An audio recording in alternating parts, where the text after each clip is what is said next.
how the mind plays tricks on you. In Eastern ancient traditions and spiritual traditions, the notion of Maya is the idea that the entire observable reality that we experience is literally just a trick of the mind.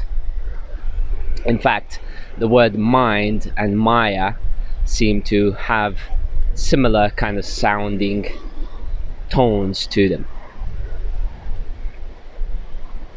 What we perceive is often not what is real.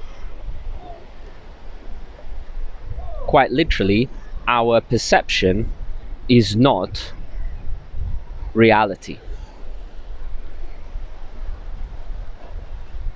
This is tricky pitch to put forward in the age of social media, Instagrams, Facebooks, TikToks, and propaganda-driven, narrative-based marketplace. In that marketplace, the narrative, the fantasy, is reality. In the natural world, there is no real narrative per se. The coral reef and the fish living in this coral reef, which is one of the most beautiful in the world, they don't have a story. They just are. And that isness and the way they are, while they're doing what they are, because the fish does what the fish does, what's natural to it, that being without the narrative is perfection. But for us humans, we need to seemingly have a story of purpose-driven development, self-development, self-integration, self-help, self-this, self-that. And my friend Diver here is nodding at me, basically agreeing with what I'm saying. So the mind keeps playing tricks on you by telling you stories which are lies. Every story is a lie. But those lies can help us actually understand reality potentially by proxy. Nowadays, what's popular is proxy wars.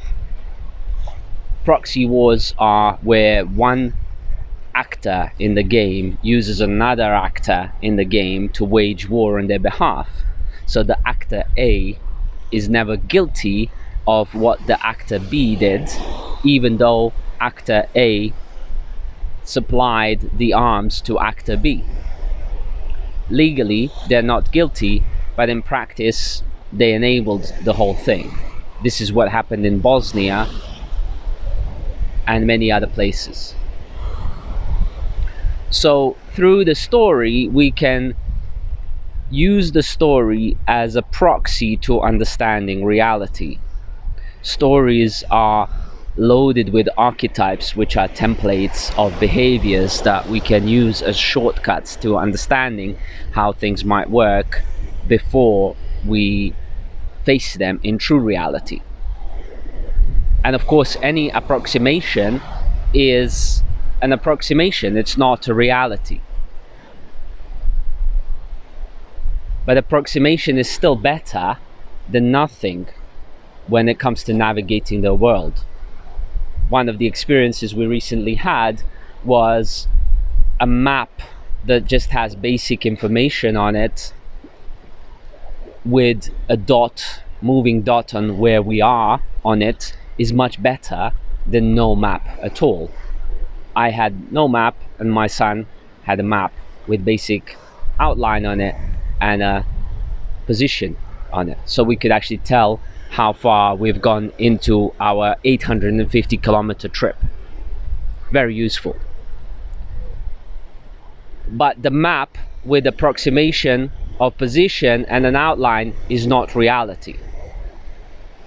So we must not confuse the map for the territory, and we must not forget that the territory itself has got loads more information and nuances to it than the map.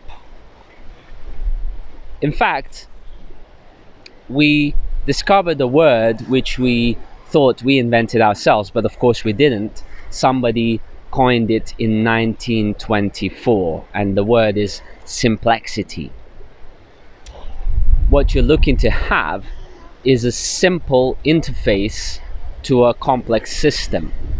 And real reality, base reality, true reality, is a very, very complex system.